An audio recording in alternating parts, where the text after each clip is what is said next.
नमो भगवते वासुदेवाय नमो नमः। ब्रह्मानंदं परम सुखदं कैवल्यं ज्ञानमूर्ते श्री सद्गुरुदेव की जय। રૂપિયા યુદ્ધોથી શોભી રહેલા હતા.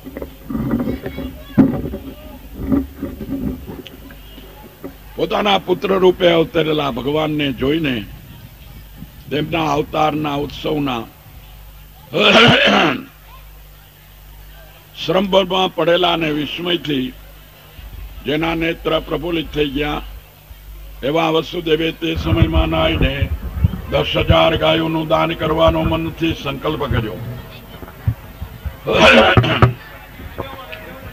હે રાજા, પોતાના પુત્ર કે જેમની કાંતિથી શોભાવનનું ઘર સગળું શોભેલું હતું તેમને પરમ પુરુષ એટલે વિષ્ણુ જાણીને તેમના પ્રભાવને જાણતા અને શુદ્ધ બુદ્ધિ વાળા વસુદેવે પોતાનું શરીર નમાવી તથા હાથ જોડી નિર્ભય થઈને તેમની આ પ્રમાણે સ્તુતિ કરી.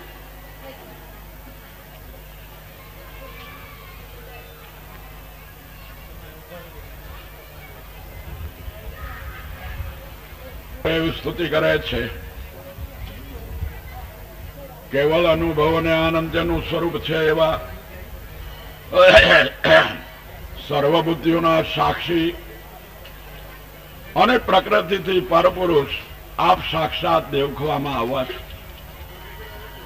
ઇન્દ્રિયો કે જેઓના સ્વરૂપનું રૂપાદિકના જ્ઞાન ઉપરથી અનુમાન કરવામાં આવે છે તેઓથી ગ્રહણ કરવામાં આવતા કાર્ય પદાર્થોની સાથે કારણ સ્વરૂપે આપ રહ્યા છો તો પણ તે ઇન્દ્રિયોથી કાર્ય પદાર્થોની સાથે ગ્રહણ કરી શકાતા નથી. સર્વરૂપ સર્વના આત્મા વ્યાપક અને પરમાર્થ વસ્તુરૂપ આપ પરિચ્છેદમાં આપ રહી છો. તેથી આપના સ્વરૂપમાં બહાર કે અંદરપણાનો ભેદ નથી.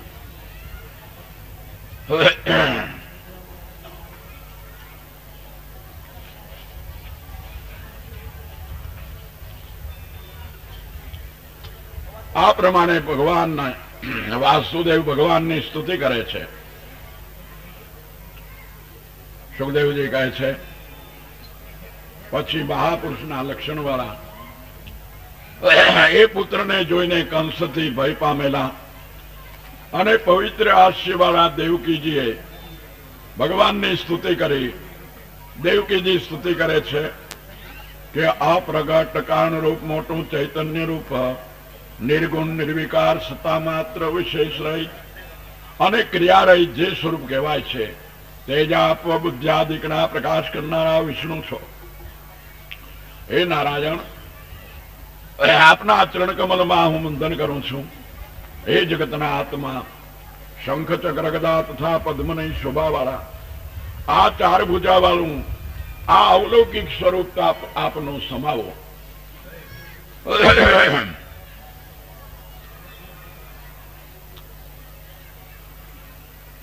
શ્રી ભગવાન કહે છે હે સતી, તમે જ પૂર્વજન્મમાં સ્વયંભૂ નવંતરમાં પ્રશ્ની નામે હતા અને ત્યારે આ વાસુદેવ સુતપા નામે નિર્દોષ પ્રજાપતિ હતા. પ્રજાની સૃષ્ટિ કરવા સારું બ્રહ્માએ જયારે તમને આજ્ઞા કરી ત્યારે તમે બંને ઇન્દ્રિયોને નિયમમાં રાખીને મારું મોટું તપ કરવા લાગ્યા હતા. ખરી પડેલા પાંદડાને પવનનો આહન કરી રહેલા હતા અને મારી પાસેથી વરદાન મેળવવાની ઈચ્છાને લીધે શાંત ચિત્તથી મારું આરાધન કરતા હતા.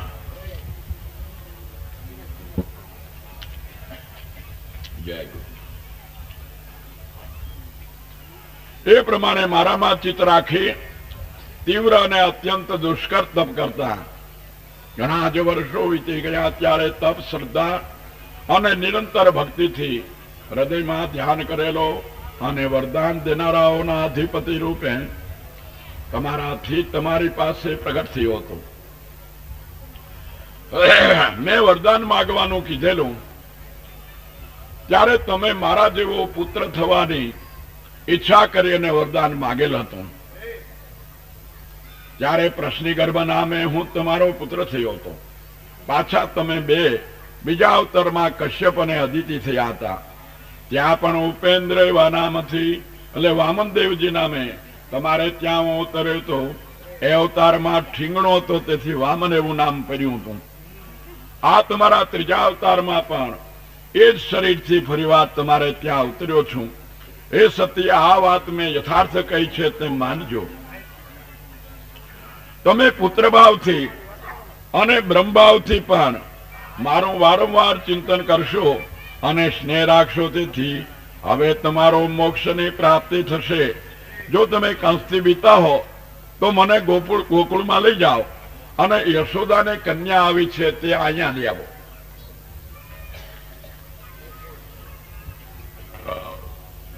સુખદેવજી કહે છે એટલું કહીને ભગવાન ચૂપ થયા અને માતા પિતા જોતા છતાં પોતાની માયાથી તુરત પ્રાકૃત બાળક બની ગયા.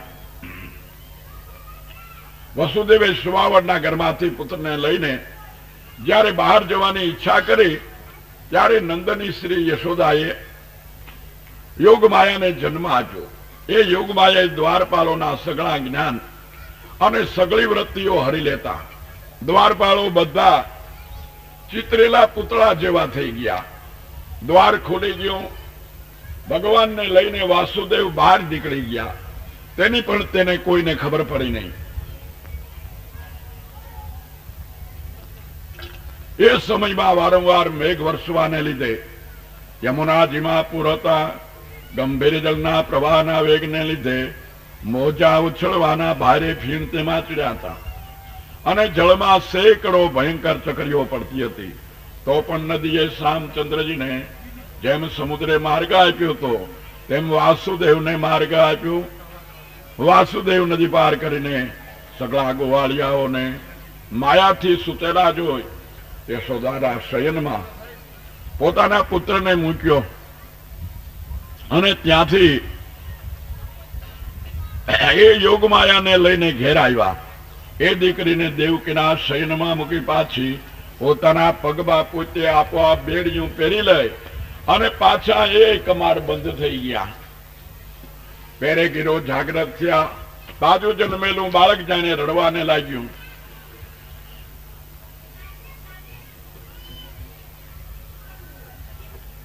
સુખદેવજી કહે છે બહારના અને અંતઃપુરના દ્વાર પૂર્વની પેઠે જ ભીડાઈ ગયા. પછી બાળકનો શબ્દ સાંભળીને દ્વારપાળો ઉઠ્યા અને તેઓ તુરત જઈને દેવકીને પ્રસવ થયાની વાત કંસની પાસે કહી કે જેને કંસ ઉદ્વેગને લીધે વાટ જ જોયા કરતો હતો. વાત સાંભળી ત્યાં તો એને મોટો ફડકો પડી ગયો. આ તો મારો કાળ. એમ વિવલ થયેલો કંસ તુરત શયનમાંથી ઉઠીને મોવાળા છૂટા મૂકી ઠેસ્યો ખાતો ગાતો સુવાવડીના ઘરમાં આવ્યો. સતી અને રાંગ દેવકીએ દયામણી રીતે ભાઈને કહ્યું, હે ભલા ભાઈ, આ તારી ભાણેજી દીકરી છે, માટે આને તારે મારવી નહીં જોઈએ.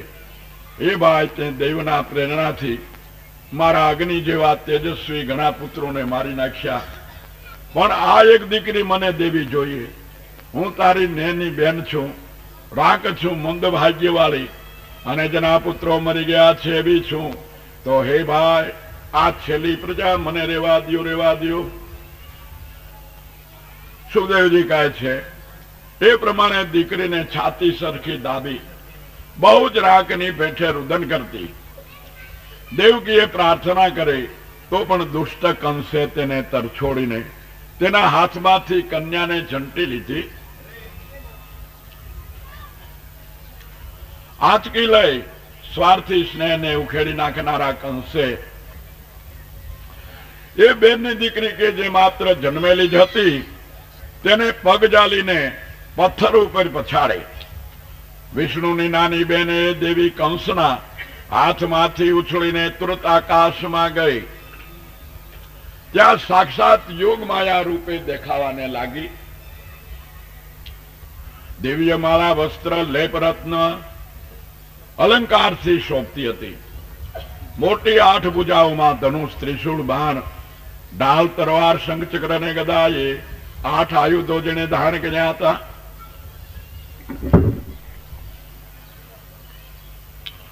सिद्ध चाण गंधर्व अप्सरा किन्नर ए देवी ने स्तुति करता था।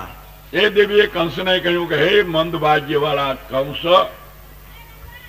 મને મારવાથી તારું શું વળવાનું છે? તારો પૂર્વનો શત્રુ કે જે તારા પ્રાણ લેનાર છે એ તો ક્યાંક બીજે જન્મી ચૂક્યો છે, માટે રાગ પ્રાણીઓને તું વૃથા મારીમાં ભગવતી યોગ માયા તે કંસને એ પ્રમાણે કહી પૃથ્વીમાં ઘણા નામવાળા સ્થાનકોમાં ઘણા નામથી તે રહ્યા છે. એ દેવીનું બોલવું સાંભળી બહુ જ વિસ્મય પામેલા કંસે દેવકી અને વસુદેવને છોડીને નમ્રતાથી કહ્યું કે હે બેન, હે બનેવી, આહા બહુ જ ભૂંડું કર્યું હો મેં. રાક્ષસ જેમ પોતાના છોકરાને જ મારી નાખે તેમ હું પાપીએ તમારા ઘણા પુત્રોને મારી નાખ્યા. હું કે જે નિર્દય જ્ઞાતિ અને સંબંધીઓનો ત્યાગ કરનાર, ખલ અને બ્રહ્મત્યાગ કરનારની પેઠે જીવતા મુવેલો છું, તે ક્યાં લોકને પામીશ? કેવળ માણસો જ ખોટું બોલે છે એમ નથી, દેવો પણ ખોટું બોલે છે, આકાશવાણી પણ ખોટું બોલે છે.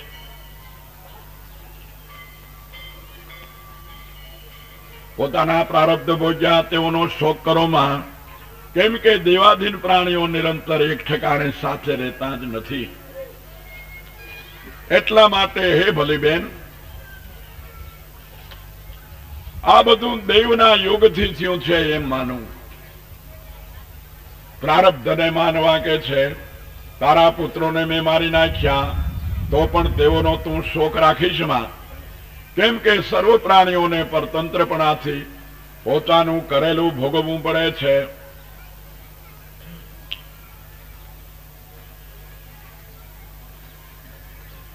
દિન ઉપર દયા કરનારા સાધુ લોકો મારા અપરાધની ક્ષમા કરજો. એમ કહી રોઈ પડીને કંસે દેવકી તથા વસુદેવના પગ ઝાલ્યા અને યોગમાયાના વચનો પર વિશ્વાસ રાખી પોતાનો સ્નેહ દેખાડવા તેઓને બંધનમાંથી છોડી મૂક્યા.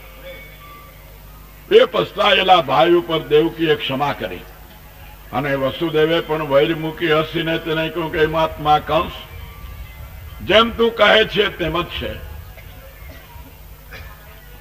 જ્ઞાન તો પ્રાણી માત્રને, મનુષ્ય માત્રને છે, ધર્મ પણ મનુષ્ય માત્ર જાણે છે. ભગવાન શ્રી કૃષ્ણ પાંડવો વતી કૌરવોની પાસે, દુર્યોધનની પાસે વસ્તી કરવાને ગયા અને કીધું કે પાંડવો તમારી પાસે ફક્ત 5 જ ગામડા માગે છે, રાજ્યના તે ભાગીદાર છે, છતાં તમારી પાસે 5 ગામડા માગી અને સંતોષ રાખે છે. એ શા માટે? એ નિર્બલ નથી, રાંક નથી, ભિખારી નથી, દૈવતવાન છે, સુરવીર છે, લડીને લઈ શકે એમ છે, પણ તે ધર્મને જાણે છે, એટલે એવડા મોટા હત્યાકાંડને ઈચ્છતા નથી. ત્યારે દુર્યોધન કહે છે કે તારા પાંડવો જ કાંઈ ધર્મને જાણે છે એવું નથી, ધર્મને તો હું જાણું છું, પણ ઈ આચરે છે અને મારે આચરવો નથી, એટલો જ ફેર છે. એમ ધર્મને તો આખું જગત જાણે છે, કોઈ અજાણ નથી, પણ આચરે એની બલિહારી છે, વાતું કરે એની બલિહારી નથી. वो तो शिखिया सुनिया ज्ञान बतावत पारकी मुदी थी करत वेपारा, उठत बकट ठोर चलावे लड़े सिपाही और जुदे पिंजारा, और उनको प्रमोद देवे पर पोताना दीपक नीचे दिशे अंधियारा. लाल कह गेब की बात कुदरत जाने, कुदरत को जाने कोई जाननहारा. એટલે રાક્ષસ કંસ પણ જુઓ કેવડું મોટું જ્ઞાન કથે છે, પણ જાણે પોતાને કાંઈ લાગે વળગે છે. હમણાં પાછી કેવી તૈયારી કરે છે આ જ્ઞાન કથીને જુઓ.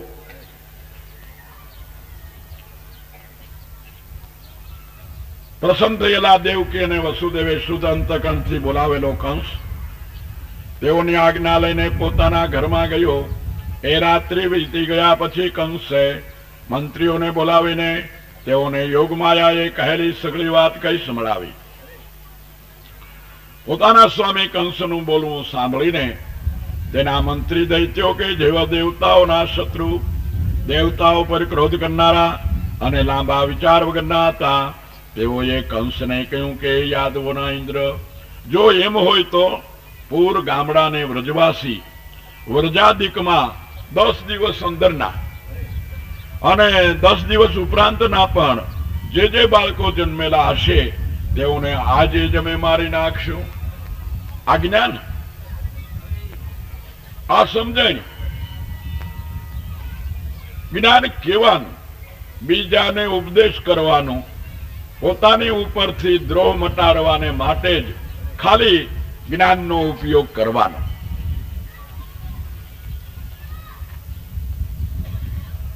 દેવતાઓ કે જેઓ યુદ્ધમાં બીકન અને તમારા ધનુષની દોરીના શબ્દથી નિરંતર ઉદ્વેગ પામ્યા કરે છે, તેઓ ઉદ્યમથી શું કરવાના છે? તમે બાણ ફેંકો ત્યારે તમારા બાણોથી ચારે કોર માર્યા જતા દેવતાઓ જીવવાની ઈચ્છા છોડી યુદ્ધ મૂકીને ભાગી જાય છે. જાજે ભાગે. સોબત સંગત અને સાથીઓ જ આ જીવને બગાડે છે. ગુરુજનોને પણ એના ચેલા જ બગાડે છે. ખેતર માતરને ધોણ કરી નાખનાર છેલ્લા જ છે. વાવવા જેવું ન રહેવા દઈએ એ છેલ્લા છે.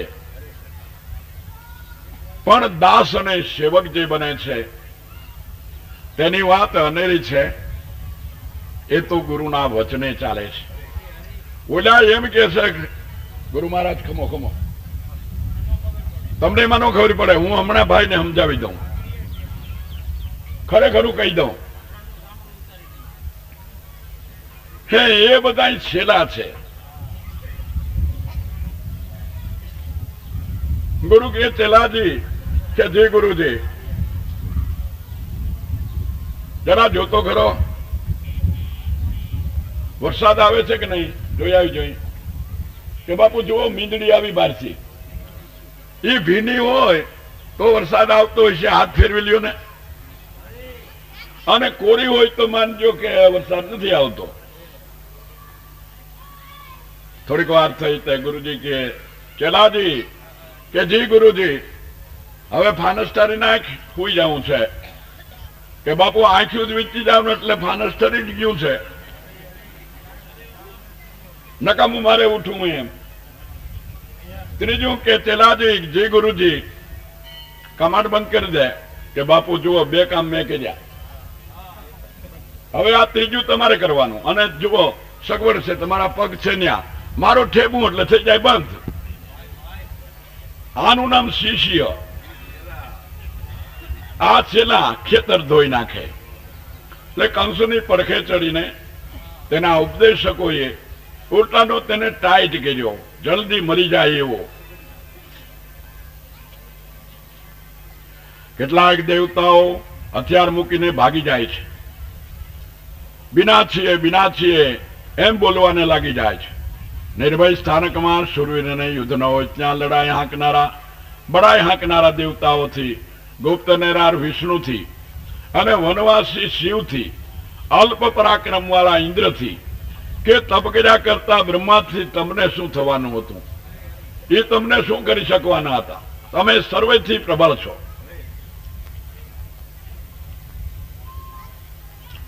તો પણ અમે ધારીએ છીએ કે શત્રુ બનાને લીધે દેવતાઓની ઉપેક્ષા નહીં કરવી જોઈએ.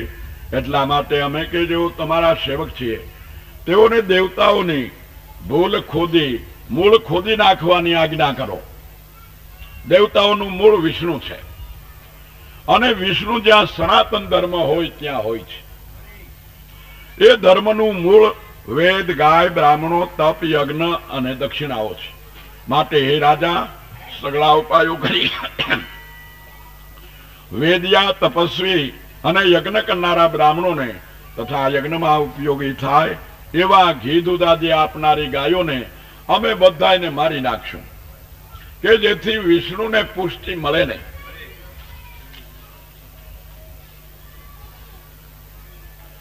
બ્રાહ્મણ ગાયો વેદ તપસ્ય સત્ય ઇન્દ્રિયોનો નિગ્રહ મનની શાંતિ શ્રદ્ધા દયા તિતિક્ષા અને યજ્ઞો વિષ્ણુના શરીર રૂપ છે. એ વિષ્ણુ જ સગળા દેવતાઓનો સ્વામી, દૈત્યોનો શત્રુ અને ગુપ્ત રહેનાર છે. બ્રહ્માને સદાશિવ સર્વ દેવતાઓનું મૂળ પણ એ જ છે. માટે ઋષિઓને મારવા એ જ વિષ્ણુનો વધ કર્યા બરોબર છે. સુખદેવજી કહે છે, કાલપાસથી ઘેરાયેલા અને દુષ્ટ બુદ્ધિવાળા અસુર કંસે એ પ્રમાણે દુષ્ટ મંત્રીઓની સાથે વિચાર કરીને બ્રાહ્મણોની હિંસાને પોતાના હિતરૂપ માની ઈચ્છામાં આવે તેવા રૂપ ધરનારા અને પરાયાને નાશ જ જેઓને વાલું હતો એવા દૈત્યોને સર્વ દિશાઓમાં સાધુ લોકોનો નાશ કરી નાખવાની આજ્ઞા કરી કંસ પોતાના ઘરમાં ગયો.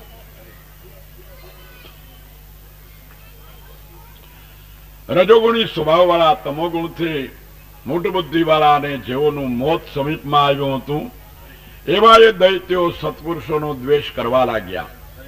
મહાત્મા લોકોનો અપરાધ કરવાથી પુરુષના આયુષ્ય, લક્ષ્મી, યશ, ધર્મ, શુભલોક, સુખ અને સર્વ પ્રકારના કલ્યાણોનો નાશ થાય છે. इति श्रीमन महापुराण भागवत दशम स्कंद चतुर्थोध्याय संपूर्ण बोलो श्री गिरिराज धरण की. સુખદેવજી કહે છે, પુત્રનો જન્મ થવાથી આનંદને પામેલા ઉદાર મનના નંદરાયે તો નાય ધોઈ પવિત્ર થઈ શણગાર ધરી ભવિષ્યવેત્તા બ્રાહ્મણોને બોલાવી પુત્રનું સત્યવાચન કરાવી અને જાત કર્મ સંસ્કાર કરાયો અને પિતૃ તથા દેવતાઓનું પૂજન કરાયું અને ઘણું દાન કર્યું. બ્રાહ્મણોને શણગારી 2 લાખ ગાયો અને રત્ન સમૂહ તથા સોનેરી વસ્ત્રોથી વીંટેલા 7 તિલ પર્વતો આપ્યા. પૃથ્વી આદિ પદાર્થ કાલથી પવિત્ર થાય છે. દેહાદિક સ્નાન કરવાથી પવિત્ર થાય છે. અપવિત્ર પદાર્થથી જેને લેપ થયો હોય તે ધોવાથી પવિત્ર થાય છે. ગર્ભાદિક સંસ્કારોથી પવિત્ર થાય છે. ઇન્દ્રિયાદિક તપથી પવિત્ર થાય છે. બ્રાહ્મણાદિક યજન કરવાથી પવિત્ર થાય છે. ધન દાનથી પવિત્ર થાય છે. ગમે એવી આસુરી માયા હોય પણ એનો 10મો ભાગ કાઢીને તમે દાન કરી નાખો તો એ તરત જ પવિત્ર થઈ જાય છે. આસુરી મટીને સૂરી બની જાય છે. ધન દાનથી પવિત્ર થાય છે. મન સંતોષથી પવિત્ર થાય છે અને આત્મા બ્રહ્મ વિદ્યાથી પવિત્ર થાય છે.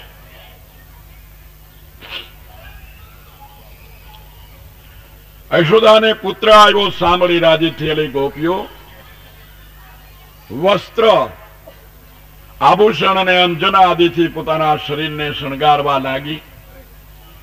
નવીન કેસર લાગવાથી શોભિતા મુખવાળી, મોટા નિતંબાળીને હલતા સ્તનવાળી ગોપીઓ ભેટો લઈને ઉતાવળથી નંદરાયની ઘેરે જવાને લાગી. ગોપીઓ કે જેઓએ કાનમાં સ્વચ્છ મણીના કુંડળ પહેર્યા હતા, કંઠમાં પદક ધર્યા હતા, હાથમાં કંકણ પહેર્યા હતા, શરીરમાં વિચિત્ર વસ્ત્રો પહેર્યા હતા, ચોટલામાંથી માર્ગમાં ફૂલની વૃષ્ટિ પડતી જતી હતી. નંદરાયને ઘેર જતા હલતા કુંડળ સ્તન અને હારની શોભાથી બહુ દીપી રહી હતી.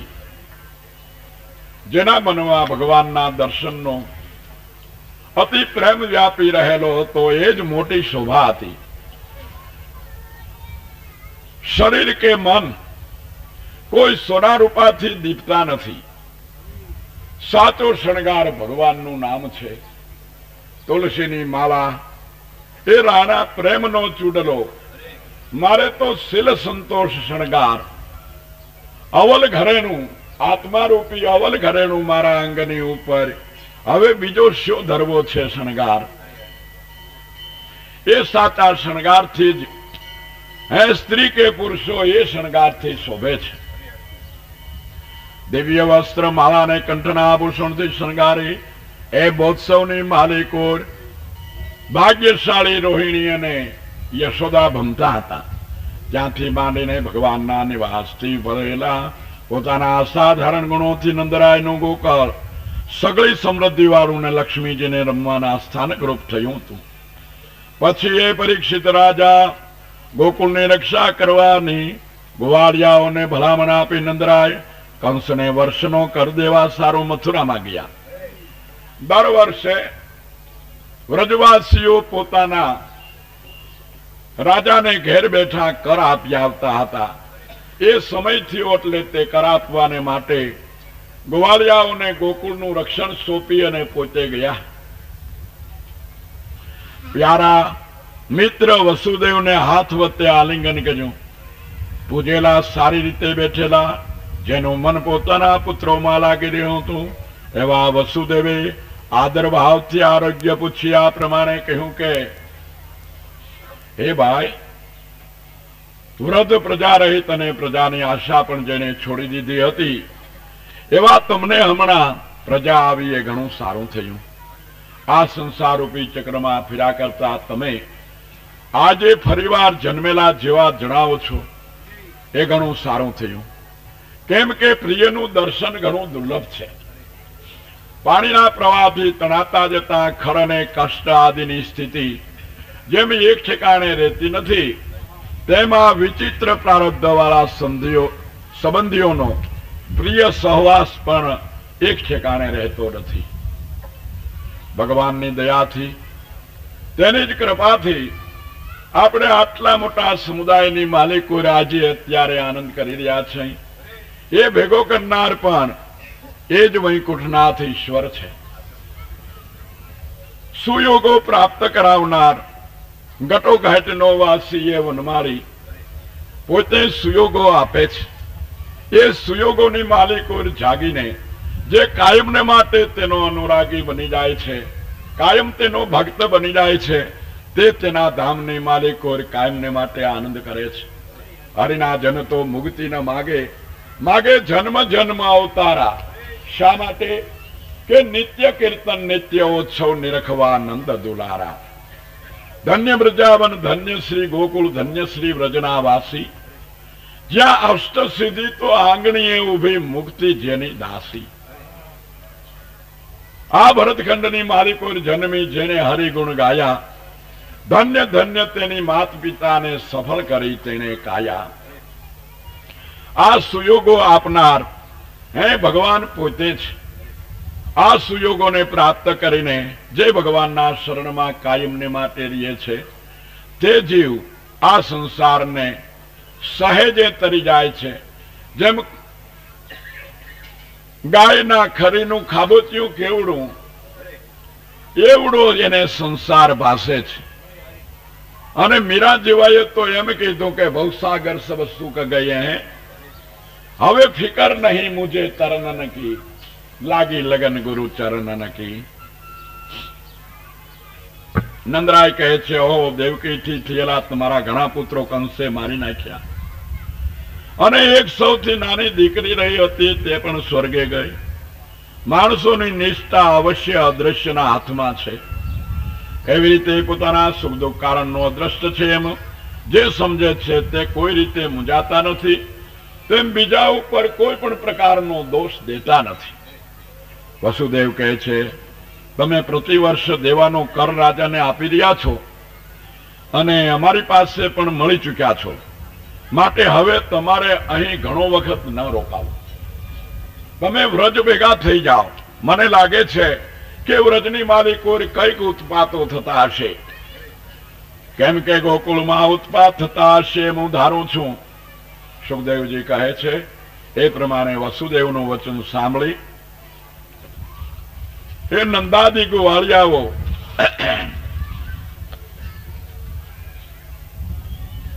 મથુરા છોડીને વ્રજની માલિકો જવાને માટે નીકળ્યા. સુખદેવજી કહે, વસુદેવનું વચન ખોટું ન હોય. એમ માર્ગમાં વિચાર કરતા કરતા અને ઉત્પાત થવાની શંકા રાખતા નંદરાય અને ગોવાળિયાઓ ભગવાનનું ધ્યાન કરવાને લાગ્યા. કંસે મોકલેની બાળકોને મારનારી પૂતના પૂર ગામડાની વ્રજાદિકમાં બાળકોને મારતી મારતી ફરતી હતી. ભગવદ વૃંદના શ્રવણ મનાદિક કે જે રાક્ષસોને હણનાર છે તેઓ જ્યાં ન હોય તે સ્થળમાં રાક્ષસીઓ પોતાનું કામ કરી શકે છે. જ્યાં નિત્ય કીર્તન, નિત્ય ઉત્સવ, ભગવાનના ગુણાનુવાદો ગવાતા હોય, સંતની સેવા હોય, સંતના ચરણની રજ ખરતી હોય, ત્યાં આવી રાક્ષસીઓનું કાંઈ પણ ચાલતું નથી.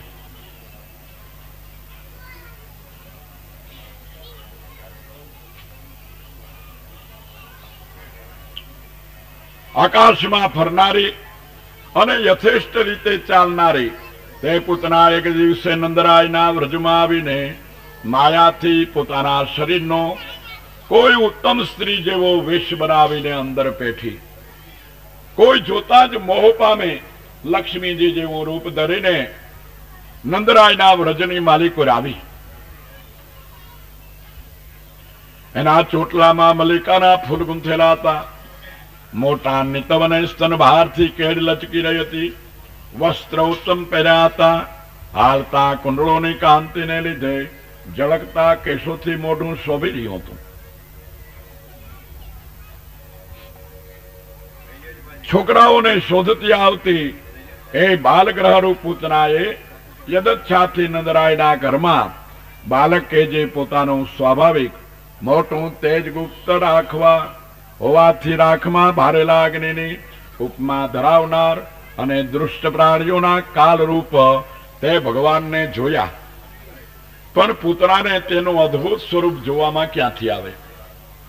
એટલે ભગવાનને સામાન્ય બાળક જાણી અને જડાબ દઈને ઘરમાં ઘરી બાળકને ઘોડિયામાંથી ઉપાડી પોતાના ખોળામાં લઈ અને હળાહળ ઝેર ભરેલું પોતાનું સ્તન તેને પાન કરાવવાને લાગી.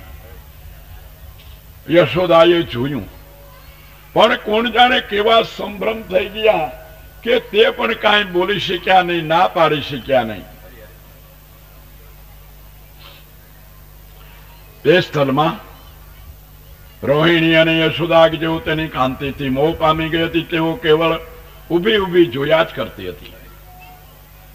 તે સ્થળમાં દુષ્ટપૂતનાએ બાલક શ્રી કૃષ્ણ ભગવાનને ખોળામાં લઈ તેમના મોઢામાં ભયંકર અને ન પચે એવા ઝેરથી ભરેલું પોતાનું સ્તન દીધું.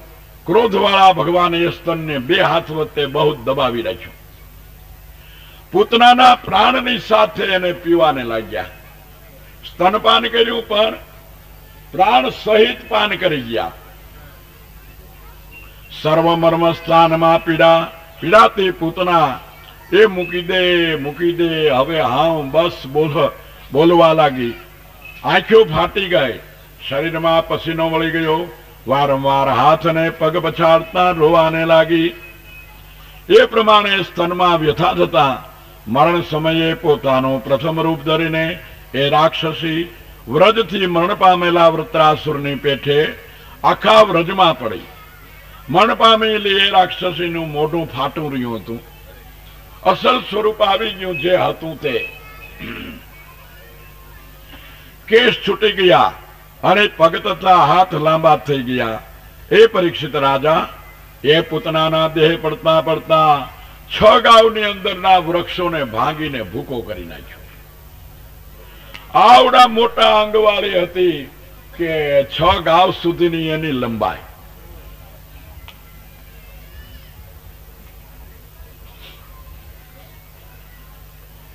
આપણા ઘટની માલિકો જે ખટરીપુઓ એ સર્વેનું એક સ્થૂળ સ્વરૂપ તે પૂતના વાસના છે. એ પડતા પડતા 6 ગાંવના તો શું પણ આખા જગતના ઝાડવા ભાંગી નાખ્યા છે. એને કોણે કહ્યું ને કોણે સાંભળ્યું તે જોતો નથી એની જાત. આ બિલાડી ઊંટને લઈને ભાગી આ વેદથી સાબિત વાત. આવી વાતને કોઈ વિચારે નહીં ને વહેતા સાથે સૌ વહે છે. ગપા મારે ગપી તોય મૂર્ખમાં પદારવિંદમ મુખા पर्यन्तम् वटस्य पत्रस्य पुटे शयानं बालं मुकुन्दं मनसा स्मरामि। श्रीकृष्ण गोविन्द हरे मुरारे, हे नाथ नारायण वासुदेव।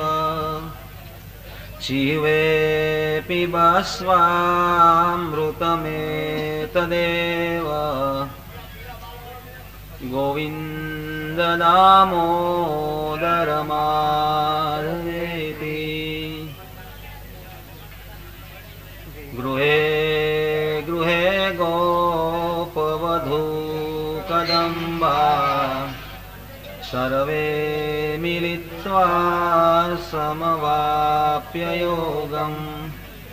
पुण्यानि नामानि पठन्ति नित्यं, गोविन्द दामोदर माधवेति।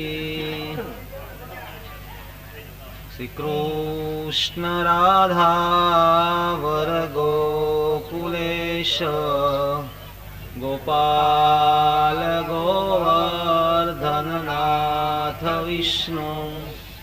जीवे पिबस्वामृतमेतदेव, गोविन्द दामोदर माधवेति। ब्रह्मानन्दं परमसुखदं केवलं ज्ञानमूर्ति, द्वन्द्वातीतं गगनसदृशं तत्त्वमस्यादिलक्ष्यम्। एकनित्यं विमलचलं सर्वधी साक्षिभूतं, भावातीतं त्रिगुणरहितं सद्गुरुं तं नमामि। गुरु ब्रह्मा गुरु विष्णु गुरुदेवो महेश्वर, गुरु साक्षात् परब्रह्म तस्मै श्री गुरुवे नमः। अज्ञानतिमिरान्धस्य ज्ञानाञ्जनशलाकया चक्षुर्मिलितं येन तस्मै श्री गुरुवे नमः। मुखं करोति वाचालं पङ्गुमलङ्घयते गिरिं, यत्कृपातमहं वन्दे परमानन्दमाधवं। वसुदेवसुतं देवं कंसचारूणमर्दनं, देवकी परमानन्दं कृष्णं वन्दे जगद्गुरु। बोलो श्री सद्गुरुदेवनी जय। लाभेश्वरनाथनी जय, कृष्णचंद्र देवनी जय। ओम नमः पार्वती पतये हर हर महादेव हर।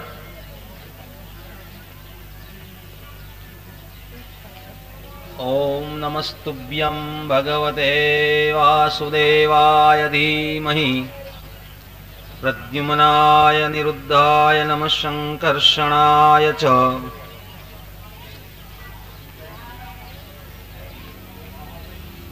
परमात्मानी कथा अनंत છે।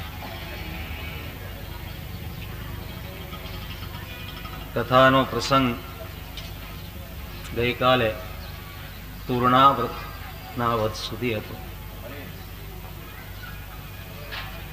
પરમાત્મા બાળ લીલા કરી રહ્યા છે, ભગવાન શ્રી કૃષ્ણ।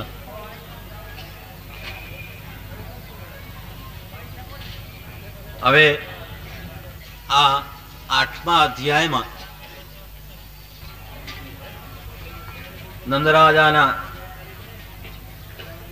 ગુરુ ગર્ગાચાર્ય, યાદવોના ગુરુ નામ સંસ્કરણ વિધિ કરવા આવે છે,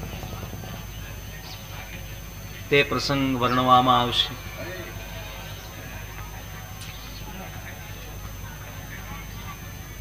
પહેલાના સમયની અંદર 16 સંસ્કારો હતા. નામ સંસ્કાર વિધિ કરવામાં આવતો.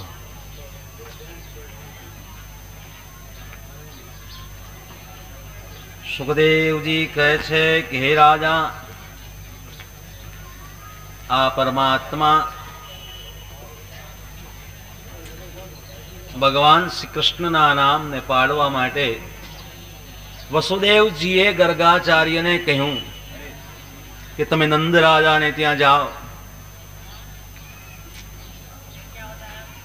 ગોકુળની અંદર જઈ વ્રજમાં જઈ તમે નામ સંસ્કરણ વિધિ કરી આવો. યાદવના ગુરુ ગર્ગાચાર્ય નંદના વ્રજમાં આવ્યા. તેમને જોઈ નંદરાજા ઉભા થયા, હાથ જોડી અને પરમેશ્વર ઉપર એવા યાદવોના ગુરુ પોતાના સદગુરુ ને નમસ્કાર કરી અને ગર્ગાચાર્યજીની પૂજા કરવામાં આવી.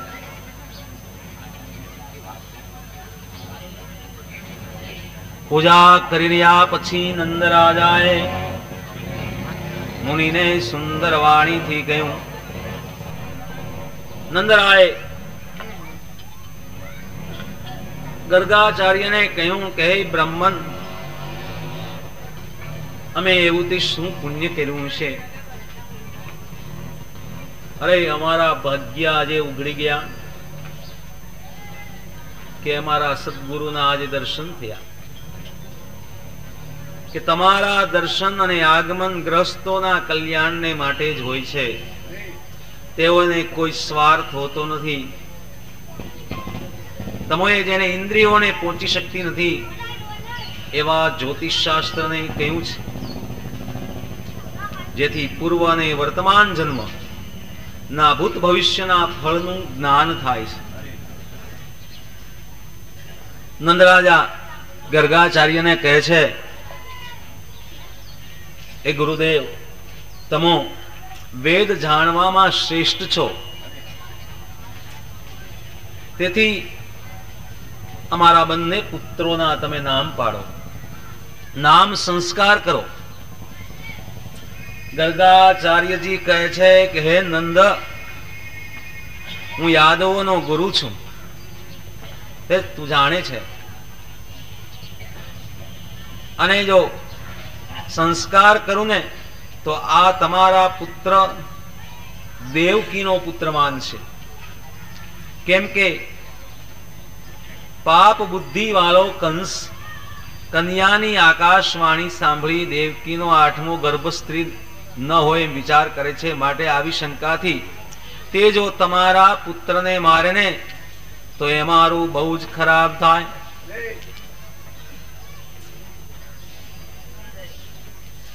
નંદરાય કહે છે કે જાહેરની અંદર આ નામ સંસ્કરણ વિધિ હું નહીં કરી શકું, કારણ કે જો હું નામ સંસ્કરણ વિધિ કરું તો આને દેવકીનો પુત્ર માનશે કંસ રાજા.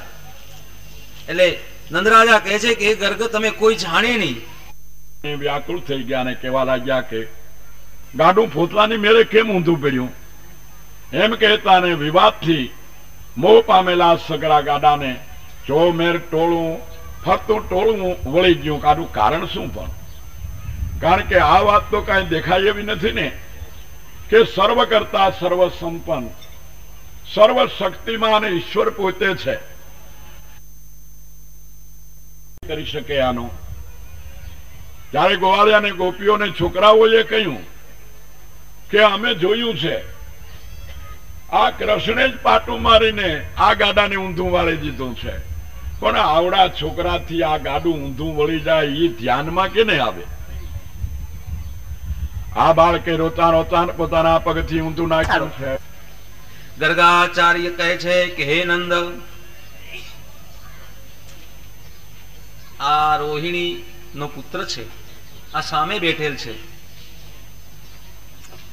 આ પુત્ર પોતાના ગુણોથી સૌને રમાડે છે, માટે એનું નામ રામ એવું કહેવાશે. આ રોહિણીનો પુત્ર અતિશય બળવાળો હોવાથી એ રામની આગળ એનું નામ બળરામ તરીકે ઓળખાશે. યાદવોનું એકમતપણું એ કરશે એટલે એ સંકર્ષણ પણ કહેવાશે. આ જે બીજો તમારો પુત્ર છે તેના શ્વેત રક્ત પીળો વર્ણ પૂર્વે હતો, હમણાં એનો કૃષ્ણ વર્ણ છે, શ્યામ વર્ણ છે. આથી એનું નામ કૃષ્ણ કહેવાશે. આ પ્રમાણે આ તમારો પુત્ર પૂર્વે વાસુદેવનો પુત્ર હતો ને, તેથી એનું નામ વાસુદેવ એમ પણ કહેવાશે. આ પુત્રના ગુણને કર્મને અનુસરતા તમારા પુત્રના નામ રૂપ ઘણા છે. એ નંદરાજા, આના નામ તો ઘણા છે. આ તમારો પુત્ર છે ને, જેનું નામ આપણે કૃષ્ણ પાડ્યું ને, એ પુત્ર તમામ લોકોનું કલ્યાણ કરશે અને તમે સઘળા કષ્ટોથી અનાયાસે તરી જશો. હે વ્રજના પતિ નંદરાય, આ પુત્રે ઘણાની રક્ષા કરેલી છે. ધર્મના સંસ્થાપનને માટે આણે જન્મ ધારણ કરેલો છે. જે તમારા પુત્રમાં પ્રીતિ કરશે તેઓનો શત્રુ પરાભવ કરી શકશે નહીં. હે નંદ, આ પુત્ર ગુણ, કીર્તિ, લક્ષ્મી અને પ્રભાવથી નારાયણ સમાન છે. ગર્ગાચાર્યજી કહે છે કે નંદરાજા, આનામાં ગુણ, કીર્તિ, લક્ષ્મી અને પ્રભાવ નારાયણના જેવા જ છે. માટે તમે આની રક્ષા કરજો. આ પ્રમાણે આજ્ઞા કરી અને ગર્ગાચાર્ય પોતાને ઘરે ગયા અને નંદરાય પોતાના મનોરથ પૂર્ણ થયા માન્યા. થોડા સમયમાં વ્રજમાં ભગવાન શ્રી કૃષ્ણ અને બળભદ્રજી ગોઠણિયા પર ચાલતા શીખ્યા. હાથવતી ચાલીને વિહાર કરવા લાગ્યા. આ બંને ભાઈઓ ઘરેણાની ગુગરીઓના શબ્દોથી સુંદર લાગે એવા પોતાના પગને કાદવમાં ખેંચી ખેંચીને ચાલવા માંડ્યા. નાની નાની પગલીઓ પાડે છે. વળી કોઈ માણસની પછવાડે 3-4 પગલા જઈ અણસમજુ અને બીનેલાની પેટે પોતાની માતાઓની પાસે હાલવા લાગ્યા. પ્રભુ હાલતા શીખે છે, ડગલીઓ માંડે છે. 3-4 પગલા ચાલી અને અણસમજુ બાળક ચાલ્યું જતું હોય ને તેવી રીતે માતાની પાસે દોડી અને જાય છે. ત્યારે માતા હાથવતી આલિંગન દઈ અને ધવરાવતી હતી. મંદહાસ હાસ્યવાળા એના મોઢા જોઈ અને માતા રાજી થતી હતી. પરમાત્માના મુખારવિંદની સામે જોઈ અને યશોદા માતા ખૂબ રાજી થતા હતા. કુમાર અવસ્થાની લીલા સ્ત્રીઓને જોવા જેવી થઈ. વ્રજના વાછડાઓના પૂંછડા ઝાલવાથી ચારે કોર ખેંચી જતા બાળકોને કોઈ ગોપીઓ રાજી થતી હતી.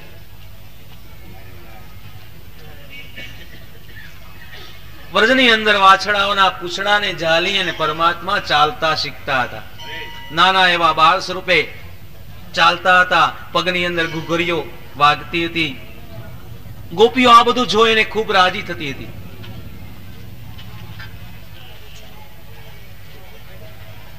શિંગડાવાળા પશુ, દાઢવાળા પ્રાણી, અગ્નિ જળ પક્ષી અને કાંટાઓથી અટકાવવા, ઘરના કામને કરવાને માટે રોહિણીની શક્તિ રહી નહીં.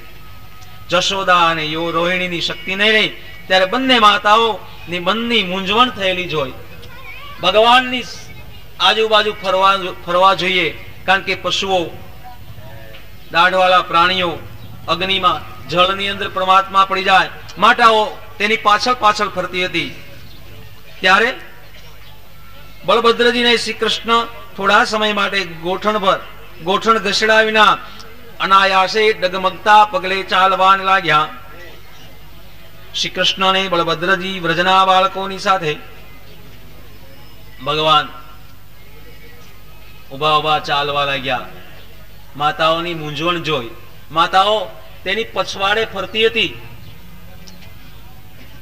એટલે ભગવાને અને બળભદ્રજીએ વિચાર કરી અને ડગલિયું ભરીને ચાલવાને લાગ્યા. વ્રજના બાળકો સાથે ગોપીઓને આનંદ ઉપજે ને એવી ક્રીડાઓ કરવાને લાગ્યા. ગોપીઓને આનંદ ઉપજે એવી ભગવાન ક્રીડાઓ કરે છે. એ બંને બાળકોની આ અવસ્થા જોઈ અને ગોપીઓ યશોદાની સાંભળતા ફરિયાદ કરવા લાગી. ગોપીઓ માતાજીની પાસે આવે છે. બંને બાળકો ચાલતા શીખી ગયા છે. ચાલતા ચાલતા કોઈના ઘરે જાય છે અને કોઈના વાછરડા છોડી મૂકે છે. ગોપીઓ માતાને ફરિયાદ કરવા માટે આવી કે હે માં, હે યશોદાજી, આ લાલો, આ શ્રી કૃષ્ણ અમારા વાછરડાને છોડી મૂકે છે. અમે વઢીએ છીએ ત્યારે હસે છે. ચોરીના ઉપાય કરીને મીઠા મીઠા પદાર્થ, દહીં, દૂધ ચોરીને ખાઈ જાય છે. આ નાના નાના બાળકોની સાથે અમારા ઘરમાં ક્યારે આવી જાય છે અમને ખબર પડતી નથી. અને અમારા દહીં દૂધ તે ખાઈ જાય છે. વધે ને એ નાના વાંદરાઓને વેચી દે છે.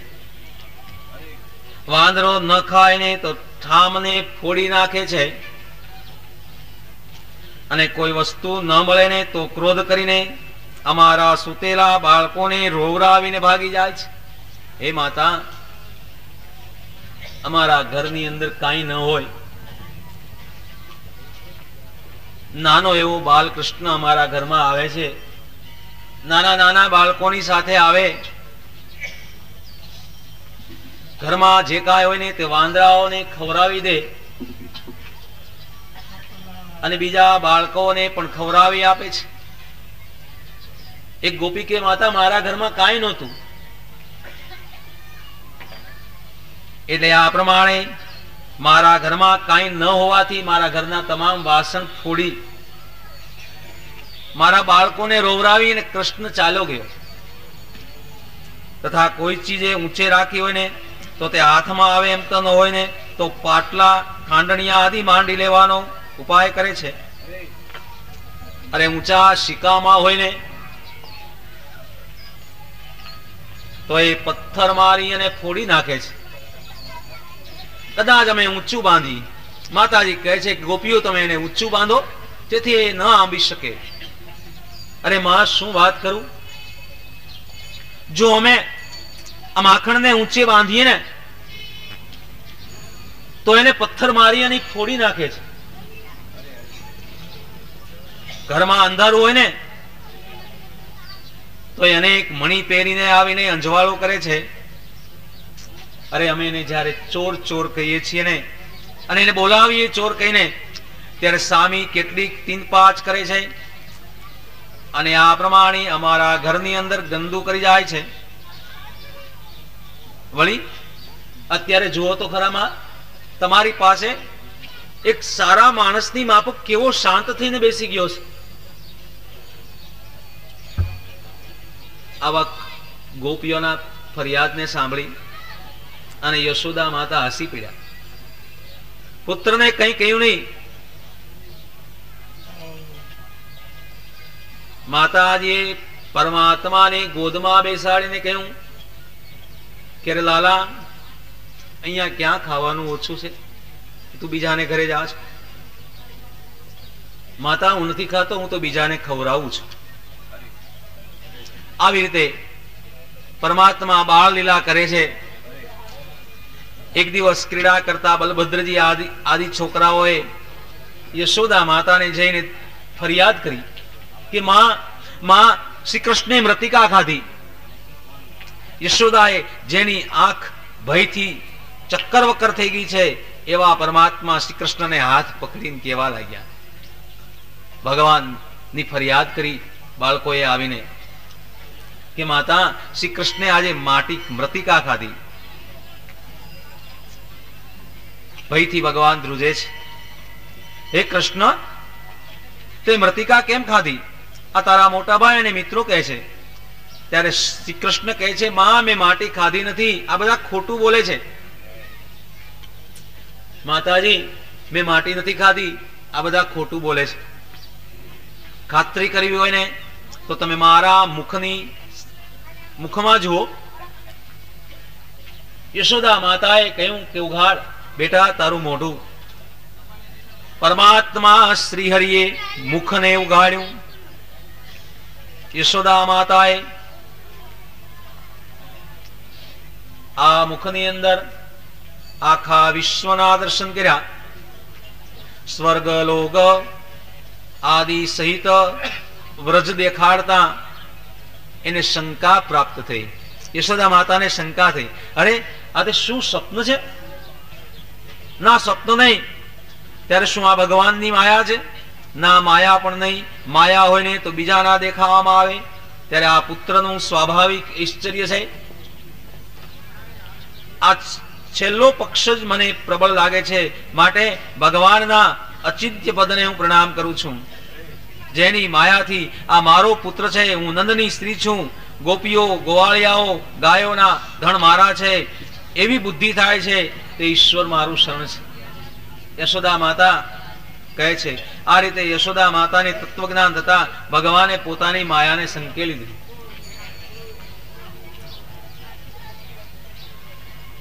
પોતાનો પુત્ર ભાવ પ્રગટ કરી દીધો. માયાનું સ્મરણ તરત જ જતું રહેતા યશોદાજી પોતાના પુત્રને ખોળામાં બેસાડી પ્રથમની પેઠે સ્નેહથી ઘેરાયેલા એવા હૃદયવાળા થઈ ગયા. માતાના હૃદયની અંદર માતૃભાવ જાગ્યો.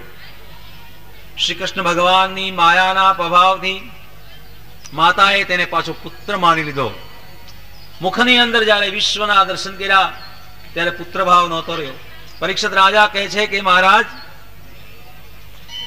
આ નંદ અને યશોદાએ કેવું પુણ્ય કર્યું છે, એવું તે શું પુણ્ય કર્યું છે કે શ્રી કૃષ્ણ ભગવાને યશોદાનું સ્તનપાન કર્યું. બળભદ્રને શ્રી કૃષ્ણનું બાળ ચરિત્ર જે ગાય છે અને તેનો અનુભવ તેના માતા પિતાને ન મળતા યશોદા અને નંદને મળ્યો, એનું કારણ શું? એના સાચા માતા પિતાને આનો અનુભવ ન મળ્યો અને આનો આનંદ નંદ અને યશોદાને મળ્યો. પરીક્ષિત રાજા પ્રશ્ન પૂછે છે, એનું કારણ શું? સુખદેવજી કહે છે કે રાજા, હે નૃપ, 8 વસુમાં દ્રોણ નામના વસુ અને તેની સ્ત્રી ધરાને બ્રહ્માએ ગાયોનું પાલન કરવાની આજ્ઞા કરતા તે આજ્ઞાનો સ્વીકાર કરી બંને માંગ્યું કે અમે સ્ત્રી પુરુષ પૃથ્વીમાં જન્મીએ, ત્યાં જગતના નાથ ભગવાનમાં જ અમોને પરમ ભક્તિ પ્રાપ્ત થાય. પરીક્ષિત રાજાને શંકા ગઈ કે અરે, જન્મદાત્રી દેવકી માતા અને વસુદેવને આવો આનંદ ન આપ્યો અને નંદ અને યશોદાને આવો આનંદ શા માટે આપ્યો? ત્યારે સુખદેવજીએ કહ્યું કે હે નૃપ, હે રાજા, 8 વસુમાં દ્રોણ નામના વસુ અને તેની સ્ત્રી ધરા પૃથ્વી ને બ્રહ્માએ ગાયોનું પાલન કરવાની આજ્ઞા કરી તો આજ્ઞાનો સ્વીકાર કરી બંને ભાગ્યું કે અમે સ્ત્રી પુરુષ પૃથ્વીમાં જન્મીએ અને ત્યારે જગતના નાથ એવા ભગવાન માં અમોને પરમ ભક્તિ થાય, એથી અનાયાસે જન્મ મરણના ફેરા ટળી જાય. બ્રહ્માએ તથાસ્તુ કહેતા એ દ્રોણ છે ને, દ્રોણ વસુ જે હતા ને એ નંદ થયા, અને ધરા જે પૃથ્વી હતા તે યશોદાજી થયા. તેથી ભગવાન પ્રત્યેની ભક્તિ બહુ થઈ. આ પ્રમાણે બ્રહ્માએ આપેલા વરદાનને સત્ય કરવા બળભદ્ર સહિત શ્રી કૃષ્ણ વ્રજમાં રહી પોતાની લીલાથી તેઓને પ્રીતિ ઉત્પન્ન કરી. ઇતિ શ્રીમદ ભાગવતે મહાપુરાણે 10મ સ્કંધે 8મો અધ્યાય સંપૂર્ણ. બોલો શ્રી ગિરિરાજ ધરણ કી જય.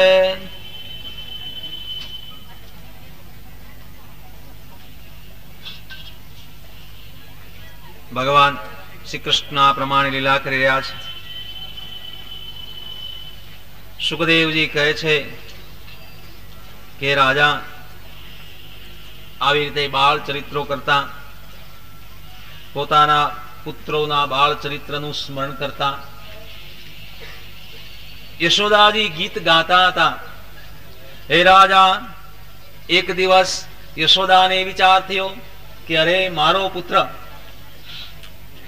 આ પ્રમાણે અરે યશોદાજી વિચાર કરે છે કે બીજે ઠેકાણે દહીં ખાવા અને માખણ ખાવા જાય છે, તો આજે હું જ માખણ બનાવું. એટલે યશોદાજી ગીત ગાતા સ્મરણ કરતા હતા અને મંથન કરતા પોતાની કટી મેખલા બાંધી પુત્રો પર સ્નેહને લીધે સુંદર રેશમી વસ્ત્ર પહેરેલ અને સ્તનમાંથી દૂધ ઝરતું હતું, શરીર હાલતું હતું, નેત્રો તાણતા, હાથના કંકણ ને કાનના કુંડળ હાલતા હતા. માતાના મુખ ઉપર પરસેવાના બિંદુઓ વળી ગયા હતા, ચોટલામાંથી ફૂલ ખરી પડતા હતા. દહીંનું મંથન કરતા માતાજી પાસે ધાવવાની ઈચ્છાથી ભગવાન રવાઈ ઝાલીને માતાજીને રોકે છે. ત્યારે ભગવાનને ખોળામાં લઈ અને યશોદાજી ધવરાવવા લાગ્યા અને એનું મુખ જોવાને લાગ્યા. એટલામાં માતાજીએ દૂધને એવું મૂક્યું હતું, એમાં ઉભરો આવતા સંભાળ લેવા સારું ભગવાન તૃપ્ત ન થતા ભગવાનને નીચે મૂકી અને વેગથી દૂધને ઉતારવાને માટે માતાજી ગયા. એટલે ભગવાને ક્રોધ કર્યો અને પથ્થર મારી અને ગોળીને ફોડી નાખી. આખા ઘરની અંદર માખણ રેલમ છેલમ થઈ ગયું. દૂધને ચૂલા ઉપરથી ઉતારી યશોદાજી પાછા આવ્યા ને ત્યારે દહીંની ગોળી ફૂટેલી અને પોતાનું આ કામ પોતાના પુત્રનું છે એમ જાણી ભગવાનને નહીં દેખતા હસી પડ્યા. અને પછી ઊંધા વાળેલા ખાંડણિયા ઉપર બેઠેલા સિક્કા માથે રહેલા માખણને વાંદરાને ખવડાવતા અને ચોરીને લીધે ચક્કર વક્કર જોયા કરતા પુત્રને પકડવા ધીમે ધીમે પછવાડેથી આવ્યા. ભગવાન એમાંથી માખણ લઈ અને વાંદરાઓને ખવડાવે છે. માતાજીએ જોયું એટલે દોડ્યા પકડવા માટે. વાંકમાં આવતા રોતા અને ભયથી વિવળ થયેલા કૃષ્ણનો હાથ પકડી અને યશોદાજી ધમકી આપે છે. પોતાના પુત્રને બિનેલા જાણી લાકડી મૂકી દઈ દામણામાંથી બાંધવાની યશોદાએ ઈચ્છા કરી. જે અંદર બહાર આગળ અને પાછળ ક્યાંય નથી. જગત આ પ્રમાણે જગતના અંદર અને બહાર રહે છે. જેમ પ્રાકૃત બાળકને બાંધે ને એમ ભગવાનને ખાંડણિયાની સાથે બાંધવાને લાગ્યા. બાંધતા દામનું 2 આંગળ ઓછું થયું ને એટલે બીજું દામનું સાંધ્યું, એ પણ 2 આંગળ ઓછું થયું. એટલે ઘરમાં જેટલા તમામ દામણા હતા ને એ પણ પૂરા થયા નહીં. તેથી ગોપીઓ હસવા લાગી, માતાજીની મસ્કરી કરવા લાગી. યશોદા પણ હસીને વિસ્મય પામી ગયા. પછી પોતાની માતાને પરિશ્રમથી પરસેવો વળી જતા ભગવાન શ્રી કૃષ્ણ જગતનો નાથ બંધાયા. હે રાજન, ભગવાને ભક્તાધીન પણ બતાવ્યું કે લોકપાળ સહિત સર્વદેવ જેને વશ છે, અરે આખું જગત જેને વશ છે ને એવા પરમાત્મા પોતે આજે માતાના હાથથી બંધાયા. મુક્તિ આપનાર ભગવાન પાસેથી બ્રહ્મા, સદાશિવ અને લક્ષ્મીને જે કૃપા મળી નથી એ કૃપા યશોદાને મળી. ભક્તોને જેવા ભગવાન મળે છે એવા યોગીઓને મળતા નથી. પછી માતા યશોદા ઘરના કામકાજમાં લાગી ગયા. ભગવાનને ખાંડણિયાની સાથે બાંધી અને માતાજી કામમાં લાગી ગયા. ભગવાને યમના અર્જુન આંગણાની અંદર બે ઝાડવા ઉગ્યા હતા. યમલા અર્જુન એની વચ્ચે જે પૂર્વે કુબેરના પુત્ર હતા એને દીઠા. પૂર્વે નળ કુબેર અને મણિગ્રહ હતા. એના નામથી પ્રખ્યાત નારદજીના શ્રાપથી તે વૃક્ષ થયા હતા. શ્રીમદ ભાગવતે મહાપુરાણે 10મ સ્કંધે પૂર્વાર્ધનો 9મો અધ્યાય સંપૂર્ણ. બોલો શ્રી ગિરિરાજ ધરણ કી જય. પરીક્ષિત રાજા કહે છે કે મહારાજ, નળ કુબેર અને મણિગ્રહને નારદજીએ ક્રોધ કરીને શા માટે શ્રાપ આપ્યો, તો એ કારણ કહો. સુખદેવજી કહે છે કે રાજન, રુદ્રના અનુચરપણું મળવાથી બંને ગર્વ પામેલા કૈલાશ પર્વતના સુંદર ઉપવનમાં ગંગાને કાંઠે વારુણી નામની મદિરા પીન ફરતા હતા. મદિરાના મદથી તેઓ સ્ત્રીઓની સાથે ઘૂમતા હતા અને ગંગામાં પ્રવેશ કરી અને ક્રીડા કરતા હતા. આવા અદિચ્છાએ નારદજી ત્યાંથી નીકળ્યા. એ જોઈને તેઓ આ પ્રમાણે ગંગામાં પ્રવેશ કરી. આવી રીતે સ્ત્રીઓ વસ્ત્ર વગરની હોવા છતાં આ ભાઈઓએ વસ્ત્ર પહેર્યા નહીં. મદિરાથી મત થયેલા દેવકુમારોનો અનુગ્રહ કરવા સારું નારદજીએ શ્રાપ દેવા નિશ્ચય કરીને કહ્યું કે લક્ષ્મીનો મદ જ બુદ્ધિનો નાશ કરનાર છે. તેથી તથા સ્ત્રીઓનું જુગાર અને મદિરા પીવાનું વ્યસન રહે છે. આ ક્ષણ ભંગુર દેહને લક્ષ્મીના મદને લીધે લોકો નિર્દય થઈ અને પશુઓને મારે છે. આ દેહ જે છેલ્લી વાર સડી જાય છે તો ક્રીડાથી ખાઈ જાય છે અને વિષ્ટારૂપ એને બાળી નાખતા ભસ્મરૂપ થઈ જાય છે. પ્રાણીઓનો દ્રોહ કરનાર પુરુષ પોતાના સ્વાર્થને લીધે કાંઈ પણ જાતો નથી, તે નરકમાં પડે છે. આ દેહ અન્નદાતાનો કહીએ, પિતાનો કહીએ, માતાનો કહીએ ને મા અને બાપનો કહીએ ને કોઈ ખોટું નથી. આવી રીતે પતિયાળો દેહ નાશવંત છે. તેને પોતાનો માની કયો વિદ્વાન પ્રાણી એને મારે? હિંસા કરવી ને એ મૂઢનું જ કામ છે. લક્ષ્મીના મદવાળા પુરુષને પરમ ઔષધિ દારિદ્ર છે. કેમ કે દરિદ્ર પુરુષ બીજાને પોતાના સરખા જ ગણે છે. તેથી કોઈનો દ્રોહ કરે નહીં. આ પ્રમાણે એટલા માટે સુખદેવજી કહે છે કે નારદજી આ પ્રમાણે તેને શ્રાપ આપ્યો છે. એને તમે વૃક્ષ થવાને માટે યોગ્ય છો. જાઓ, વૃક્ષ થઈ જાઓ. દેવતાઓના 100 વર્ષ થયા પછી તમને ભગવાનનું દર્શન થશે અને તમને ભક્તિ પ્રાપ્ત થશે. સુખદેવજી કહે છે કે નારદજી નારાયણના આશ્રમમાં ગયા. નળ કુબેર મણિગ્રીવ યમરાર્જુન થયા. હે રાજા, નારદજીના વચન સત્ય કરવા માટે ધીમે ધીમે ભગવાન પધાર્યા અને બંને વૃક્ષની મધ્યમાંથી નીકળ્યા. પોતાનો પ્રવેશ થવાથી આડા થઈ ગયેલા ખાંડણિયાને ખેંચતા ઝાડના મૂળમાંથી બંને ઉખેડી અને પડી ગયા. ભયંકર કડાકો થયો. વૃક્ષો પૃથ્વી પર પડી ગયા અને ઝાડમાંથી 2 દેવ નીકળ્યા. તેઓની ક્રાંતિ દિશાઓ શોભી રહી હતી. મદરહિત થયેલા 2 જણા હાથ જોડી અને પરમાત્માની પ્રાર્થના કરવા લાગ્યા. ભગવાનની પ્રાર્થના કરવા લાગ્યા કે હે કૃષ્ણ, હે યોગી, તમે આદ્ય પુરુષ છો. સગળું જગત તમારું સ્વરૂપ છે. સર્વ પ્રાણીઓના દેહ અને પ્રાણ તમે છો અને કાળ છે તે તમારી લીલા છે અને પ્રકૃતિ એ તમારું સ્વરૂપ છે. પ્રકૃતિના ગુણોથી તમારું સ્મરણ થતું નથી. સર્વના કરતા અને પોતે પ્રકાશ કરેલા ગુણોથી જે સ્વરૂપ પંકાઈ ગયું છે એવા એ બ્રહ્મને અમે નમસ્કાર કરીએ છીએ. સર્વના શરીરોમાં રહેલા છતાં શરીરનો સંબંધ રહિત છો. તમારા અવતારો પરાક્રમ ઉપરથી જાણવામાં આવે છે. સર્વ લોકોને કલ્યાણ અને મોક્ષ આપવા માટે હમણાં પોતાના અંશની સાથે અવતર્યા છો. આપ કે જે શાંતને યાદવોના પતિ છો એને અમે પ્રણામ કરીએ છીએ. અમે તમારા દાસ છીએ અને અમને આજ્ઞા કરો. અમોને નારદજીના અનુગ્રહથી આપનું દર્શન થયું છે. હે પરમાત્મા, નારદજીના શ્રાપથી આ પ્રમાણે આપનું દર્શન થયું છે. હે ભગવાન, અમારી વાણી ગુણાનુકથને શ્રવણો કથાયામ હસ્તો કર્મસુ મનસ્તવ પાદિયોના સ્મૃત્યા શિરસ્ત્વં નિવા જગત પ્રણામે દ્રષ્ટિ સતામ દર્શનેસ્તુ ભવતુ નામ. આ પ્રમાણે ભગવાનની પ્રાર્થના કરે છે કે પ્રભુ, અમારી વાણી તમારા ગુણનું વર્ણન કરતી રહે, કાન તમારી કથાનું શ્રવણ કરવામાં, હાથ તમારું પૂજન કરવામાં, મન આપના ચરણ સ્મરણમાં, મસ્તક આપના નિવાસરૂપ જગતમાં પ્રણામ કરવામાં તત્પર રહેજો, દ્રષ્ટિ આપની મૂર્તિના દર્શન કરવામાં તત્પર રહેજો. સુખદેવજી કહે છે કે આ પ્રમાણે સ્તુતિ સાંભળી અને ભગવાન હસી પડ્યા. ભગવાન કહે છે કે નારદજીએ તમોને જે શ્રાપ આપ્યો હતો તે પ્રથમથી જ મારા જાણવામાં હતો. સાધુના દર્શનથી બંધન રહે જ નહીં, જેમ સૂર્યના દર્શનથી નેત્રનું બંધન રહે નહીં. હવે તમે મારા પરાયણ થઈ અને તમારા સ્થાનકે જાઓ, કેમ કે તમોને મારામાં પ્રેમ થયો છે. સુખદેવજી કહે છે કે હે રાજા, પછી શ્રી કૃષ્ણ ભગવાને વારંવાર પ્રણામ કરી પ્રદક્ષિણા કરી અને આ પ્રમાણે તે ઉત્તર દિશામાં ગયા. હે રાજા, ઝાડને પાડવાનો શબ્દ સાંભળી વજ્રપાતના ભયથી બીનેલા નંદાદિક ગોવાળિયાઓ ત્યાં આવ્યા. ધરતી પર પડેલા વૃક્ષોને જોઈ અને પડવાનું કારણ નહીં જાણતા ભ્રાંતિમાં પડી ગયા. દામડામાંથી બંધાયેલા બાળકને ખાંડણીઓ ખેંચતા દીઠા તો પણ આ કોનું કામ છે જાણ્યું નહીં.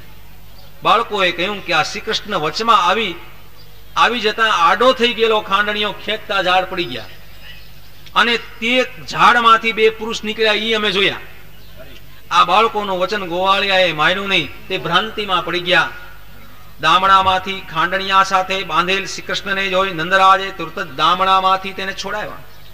કોઈ દિવસ શ્રી કૃષ્ણ ગોપીઓને રાજી કરતા નાચતા હતા, કોઈ સમયે ગાતા હતા, કોઈ વખત ગોપીઓની આજ્ઞાથી પાટલા, પાલી, પવાલા, ચાખડી ઉપાડતા હતા અને હાથ હલાવતા હતા. આવી રીતે હું ભક્તને વશ છું એમ દેખાડતા હતા. ભગવાનની બાળ ચેષ્ટાથી વ્રજમાં આનંદ આપતા હતા. એનું શું વર્ણન કરવું. ફળ લ્યો એક કહી ફળ વેચવા વાળી કોઈ આવે તો સર્વ ફળ આપનારને શ્રી કૃષ્ણ ધાન્ય દઈને ફળ લેવા જતા હતા.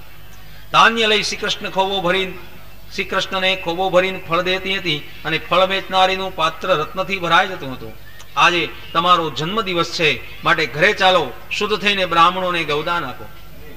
તમારા મિત્રોની માતાઓ નવરાવી સુંદર અરકાર પહેરાવેલ છે, માટે તમે પણ સ્નાન કરી લો, આભૂષણ પહેરો અને પછી રમો.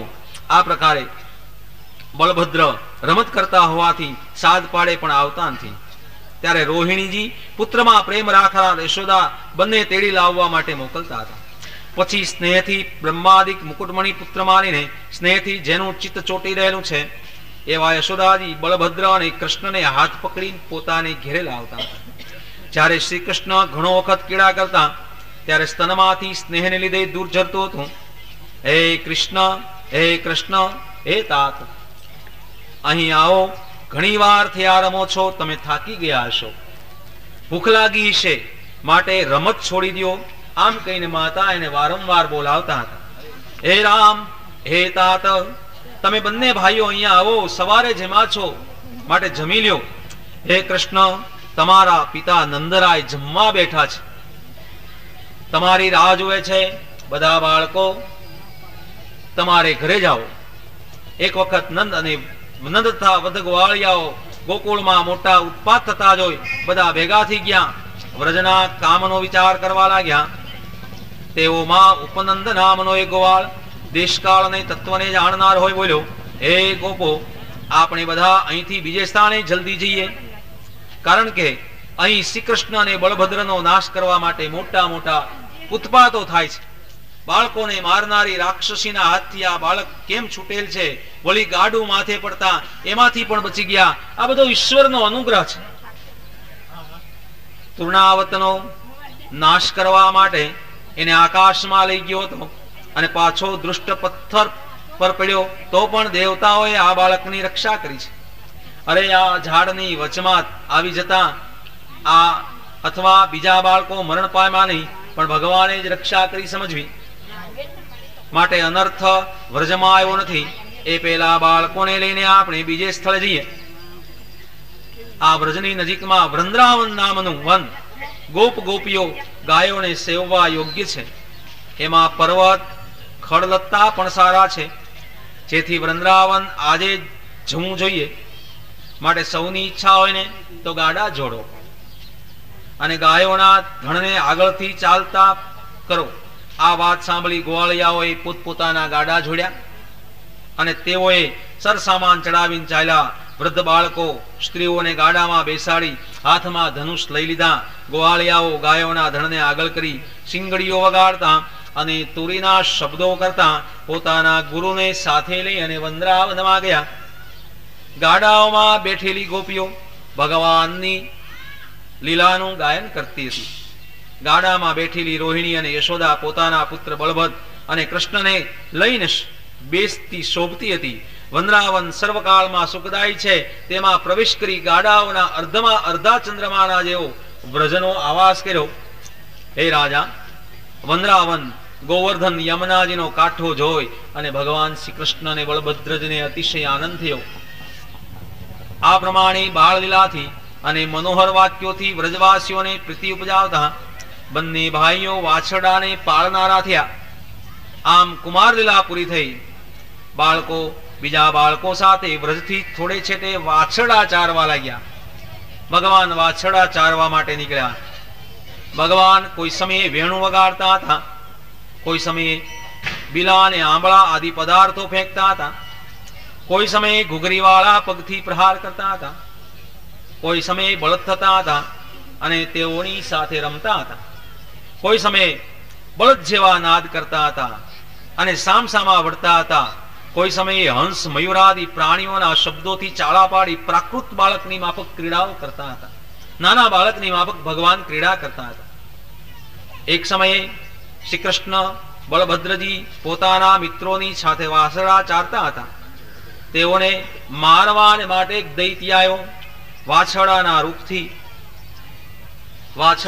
રૂપથી વાછરડાના ટોળામાં મળી જતા તે દૈત્યને જોઈ બળભદ્રને દેખાડી ધીરે ધીરે ભગવાન શ્રી કૃષ્ણ અજાણાની પેઠે તેની પાસે આવ્યા. ભગવાને એને પૂંછડા સહિત પાછલા પગ ઝાલી ફેરવીને અને કાંઠાના ઝાડની અંદર પછાડ્યો અને એને ઝાડ અગ્નિની પેઠે પડવા લાગ્યા. અને તેની સાથે મોટી કાયા વાળો દૈત્ય જે વત્રાસુર હતો અને તે દૈત્ય મરણને પામ્યો. આ દૈત્યને જોઈને વિસ્મય પામેલા બાળકો વાહ વાહ કહેવા લાગ્યા અને દેવતાઓએ ભગવાનના ઉપર પુષ્પની વૃષ્ટિ કરી. સર્વ બાળકોના મુખ્ય પાલક આ બે ભાઈઓ વાછરડાના પાલક થઈ પ્રાતઃ કાળે જમવાનું લઈ અને વાછરડાઓને ચારતા ફરતા હતા. એક દિવસ સર્વે બાળકો પોતપોતાના વાછરડા ટોળાને પાણી પાવા સારું જળાશય પાસે ગયા. ત્યાં વાછરડાઓને પાણી પાય અને પોતે પણ પાણી પીતા હતા. એ બાળકોએ પર્વતનું શિખર પર પડેલું એક મોટું પ્રાણી દીઠ્યું. એ રાજન, બકાસુર એ સમયે બગલાનું રૂપ લઈને આવ્યો હતો. તીખી ચાંચ વાળો એ બકાસુર આવી ભગવાન શ્રી કૃષ્ણને ગળી ગયો. બકાસુરે શ્રી કૃષ્ણને ગળેલ જોઈ બળભદ્ર સિવાય એના બધા બાળકો જળ જેવા થઈ ગયા. અગ્નિની પેઠે બકાસુરનું તાળવું બળવા લાગ્યું. બકાસુરે ઓકી કાઢવા પણ ચાંચથી મારવા લાગ્યો. ત્યારે શ્રી કૃષ્ણે બકાસુરને એની ચાંચના બે ભાગમાં પકડી બાળકો જુએ ને એમ લીલા માત્રની અંદર ચીરી નાખ્યો. આ પ્રમાણે ભગવાન લીલા કરે છે. દેવતાઓએ ભગવાનના ઉપર પુષ્પની વૃષ્ટિ કરી, દુંદુભી નગારા વગાડ્યા, શંખનો નાદ કરી ભગવાનની સ્તુતિ કરે છે. બકાસુરના મોઢામાંથી મુકાયેલ શ્રી કૃષ્ણને પામી બળભદ્ર આદિ બાળકોએ ભગવાનને આલિંગન કર્યું. પછી વ્રજમાં ગયા. શ્રી કૃષ્ણે કરેલ અદ્ભુત કામની વાત સૌને કહી. વાત સાંભળી અને ગોપીઓને ગોવાળિયા વિસ્મય થઈને બોલ્યા કે અહો, આ બાળકને માથે કેટલી ઘાત ગઈ, પણ ઘાત કરનારનું જ ભૂંડું થાય છે. બાળકનું કાંઈ થતું નથી. એ લોકો ભયંકર છતાં મારવા આવીને પતંગિયું જેમ દીવા પાસે જતા નાશ પામે તેમાં દૃષ્ટો નાશ પામે છે. અહો, વેદને જાણનારાઓમાં વાક્ય કદી ખોટા પડતા નથી. ગર્ગાચાર્ય કહ્યું હતું ને એવું જ દેખાય છે. જે ગર્ગાચાર્ય કહ્યું હતું ને એવું જ દેખવામાં આવે છે. આ રીતે નંદાદિ ગોવાળિયાઓ શ્રી કૃષ્ણ અને બળભદ્રની આવી વાતો કરતા સંસારની વેદના જાણવામાં આવી નહીં. શ્રી કૃષ્ણ અને બળભદ્રજી કુમાર અવસ્થામાં સંતાઈ જવું, સડક બાંધવી, મરકતની પેટે ઠેકવું ઇત્યાદિ રમતોથી અને બંને બાળકોની કુમાર અવસ્થા કાઢી. શ્રીમદ ભાગવતે મહાપુરાણે दसम स्कंधे 11मो अध्याय संपूर्ण बोलो श्री गिरिराज धरण की जय।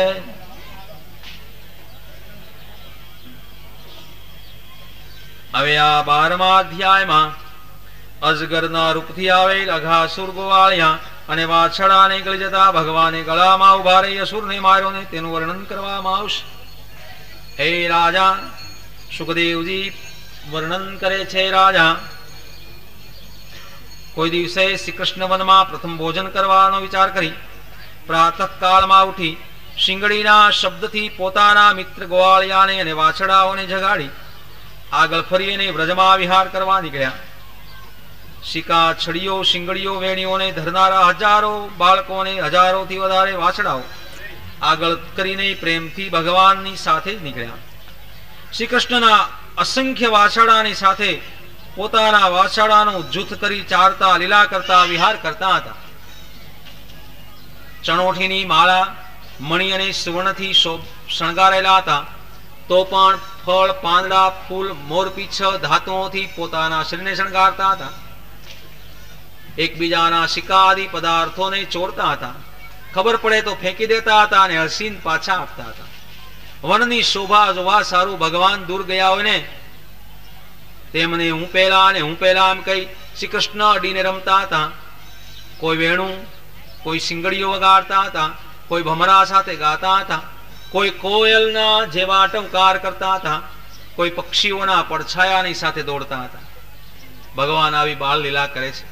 કોઈ હંસ સાથે જતા હતા, કોઈ બગલા સાથે બેસતા હતા, કોઈ મોરની સાથે નાચતા હતા, કોઈ વૃક્ષની ડાળીઓ પકડીને ઝૂલતા હતા, કોઈ વાંદરાઓ સાથે મોઢું મરડતા, કોઈ દેડકા સાથે ઠેકડા મારતા હતા, કોઈ દાંત દેખાડી ભયથી બીરાવતા હતા। આવી રીતે સૌની સાથે રમતા હતા। ગોવાળિયાઓ ભગવાન કે જે પરબ્રહ્મ રૂપ છતાં મનુષ્યના પુત્રની માફક જાણતા હતા, સૌની સાથે રમતા હતા। અરે આ ગોવાળિયાઓનું અહોભાગ્ય છે। આ ચરણરજ યોગીઓને પણ મળતી નથી, તે પોતે ભગવાન વ્રજવાસીઓની સાથે રહ્યા, તેઓના ભાગ્યનું શું વર્ણન કરવું। આવી ક્રીડા કરતા હતા ને ત્યાં અઘાસુર આવ્યો। શ્રી કૃષ્ણને બળભદ્રને દેખી પૂતનાનો નાનો ભાઈ અઘાસુરે વિચાર કર્યો કે આ શ્રી કૃષ્ણ અને બળભદ્ર મારા બે સહોદરનો નાશ કરનાર છે, તો એના વાછડા અને ગોવાળિયાને હું મારી નાખીશ। આ છોકરાઓ જ્યારે મારા સહોદરને તિલ અને જળ રૂપે કરવામાં આવશે ને ત્યારે વ્રજવાસીઓ મુવા જેવા થઈ જશે। પ્રાણ ગયા પછી શી ચિંતા। આ પ્રાણીઓને પ્રાણરૂપ આવે છોકરાઓ છે।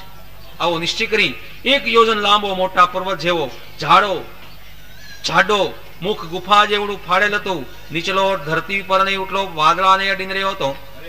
ગલોફા ગુફા જેવા હતા, દાઢો પર્વતના શિખર જેવી હતી, એવું અજગરનું રૂપ ધરીને માર્ગમાં સૂતો। આ અજગરને જોઈ અને ભૂલથી વંદરાવનની સંપત્તિ માની ગુફા માની અને આ વિપરીત આપણને ગળી જવા માટે અજગરે મોઢું ફાડેલ છે કે શું? અહો મિત્રો જુઓ, સાચો સાચ સૂર્યના કિરણોથી રાતું વાદળું ઉપલા ઓઠ જેવું લાગે છે। ઊંચા શિખરની જેવી એની દાઢો દેખાય છે। લાંબો અને પહોળો માર્ગ જીભ જેવો લાગે છે। દાવાગ્નિથી ઊનો આ કઠોર વાયુ શ્વાસર્કો દેખાય છે। દાવાગ્નિથી બળી ગયેલા પ્રાણીઓના દુર્ગંધ ખાધેલા માંસની ગંધ જેવી દેખાય છે। આપણે જો તેમાં જઈશું ને તો ગળી જશે અને ગળી જતા શ્રી કૃષ્ણ બગલાની માફક એનો નાશ કરશે।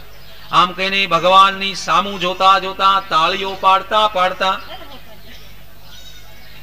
આ પ્રમાણે તેઓએ અંદર પ્રવેશ કર્યો। એવામાં શ્રી કૃષ્ણે તેઓના રક્ષણ કરવા માટે ગોવાળિયાને અટકાવવા જતા હતા, તે પહેલા ગોવાળિયાઓ મોઢાની અંદર પેસી ગયા। અઘાસુર ભગવાનની વાટ જોતો હતો, જેથી વાછડા અને ગોવાળિયાઓને પચાવી દીધા નહીં। ભગવાન પોતાના હાથમાંથી નીકળી ગયેલા, જેઓનો બીજો ધણી નથી, એવા ભગવાન વિસ્મય પામી અઘાસુર મરે ને વાછડા અને ગોવાળિયા મરે નહીં એમ વિચાર કરીને અઘાસુરના મુખની અંદર પેઠા। તે વેળાએ વાદળામાં આડા ઉભેલા દેવતાઓ હાહાકાર કરવા લાગ્યા। રાક્ષસો રાજી થયા। આ સાંભળી અને શ્રી કૃષ્ણ ભગવાન અઘાસુર વાછડા સહિત બાળકોને ચૂર્ણ કરવા ઈચ્છતો હતો, ત્યાં પોતે ગળામાં વૃદ્ધિ પામ્યો। આમ થવાથી એનું ગળું રૂંધાઈ ગયું અને અઘાસુરમાં રહેલો પવન બ્રહ્મધનને ફાડી બહાર નીકળી ગયો।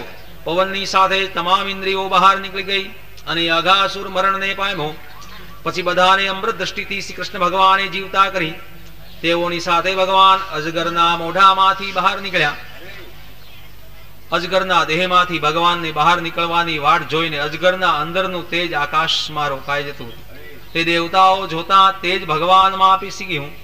આ વખતે દેવતાઓએ પુષ્પની વૃષ્ટિ કરી, અપ્સરાઓ નાચવા લાગી, ગંધર્વો ગાવા લાગ્યા, વાજા અને ગીતો સ્તુતિના શબ્દો સત્યલોક સુધી સંભળાયો. બ્રહ્મા શ્રી કૃષ્ણનો મહિમા 5 વર્ષના બાળકનું કામ જોઈને વિસ્મય પામી ગયા.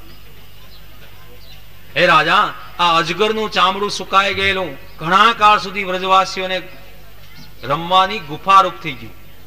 આવું કાર્ય ભગવાને 5 ઉંમરની વર્ષે કર્યું અને 6ઠા વર્ષે આજે જ કર્યું એમ ગોવાળિયાઓએ કહ્યું.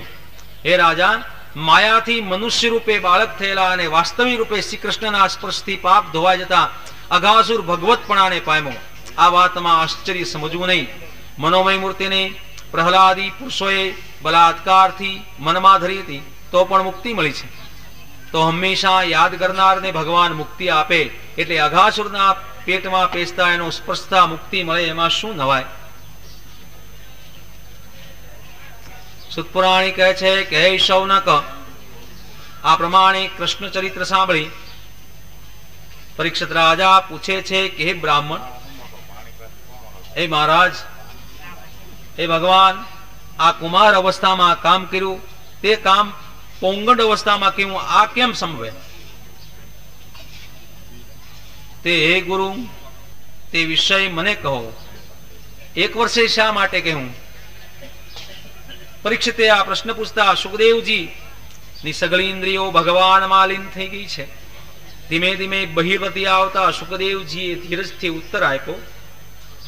શ્રીમદ ભાગવતે મહાપુરાણિકે 10મ સ્કંધે પૂર્વાર્ધે 12મો અધ્યાય સંપૂર્ણ. બોલો શ્રી ગિરિરાજ ધરણ કી જય.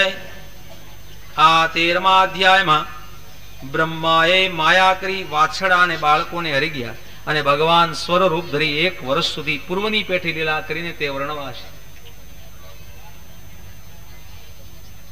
સુખદેવજી કહે છે કે હે રાજન, તમોએ બહુ સરસ પૂછ્યું. ભગવાનની કથા સાંભળતા છતાં નવી નવી લાગે છે એટલે તમે વારંવાર પૂછો છો. સુખદેવજી કહે છે કે હે રાજા, ભગવાનની કથા નિત્ય નવીન નવીન લાગે છે. દિને દિને નવમ નવમ નમામિ નંદ સંભવમ ગુણાકરમ સુખાકરમ કૃપાકરમ કૃપાવરમ. હે રાજા, તમે આ પૂછ્યું છે, બહુ સારું કર્યું. શ્રી કૃષ્ણની કથામાં નવો રસ પેદા થાય છે. હે રાજા, આ વાત છાની છે તો પણ હું કહું છું. અઘાસુરના મુખમાંથી વાછડા અને ગોવાળિયાની રક્ષા કરી નદીને કિનારે આવીને શ્રી કૃષ્ણે કહ્યું કે બાળકો, આ કાંઠો બહુ સારો છે. અહીં જ રેતી અને કોમળ સ્વચ્છ છે, ભમરા અને પક્ષીઓ છે. અહીં બેસીને આપણે આજે અહીં જમવું છે. દિવસ ચડી ગયો છે, ભૂખ લાગી છે. વાછડાઓ પાણી પી અને નજીકની અંદર ચરવા ગયા છે. શ્રી કૃષ્ણના શબ્દો સાંભળી વાછડાઓને પાણી પાય લીલાખંડમાં ચરવા મૂક્યા અને શ્રી કૃષ્ણ જમવાને લાગ્યા. આ વખતે શ્રી કૃષ્ણની સામું જોઈ અને મંડળ કરી અને આ પ્રમાણે ભગવાન શ્રી કૃષ્ણ વચમાં શોભી રહ્યા હતા. ત્યારે કેટલાક પાંખડીના પાંદડાના, કેટલાક ફળના, કેટલાક શિકાના અને કેટલાક ઝાડના અને લતાના, કેટલાક આ પ્રમાણે પથ્થરના વાસણો બનાવીને જમતા હતા.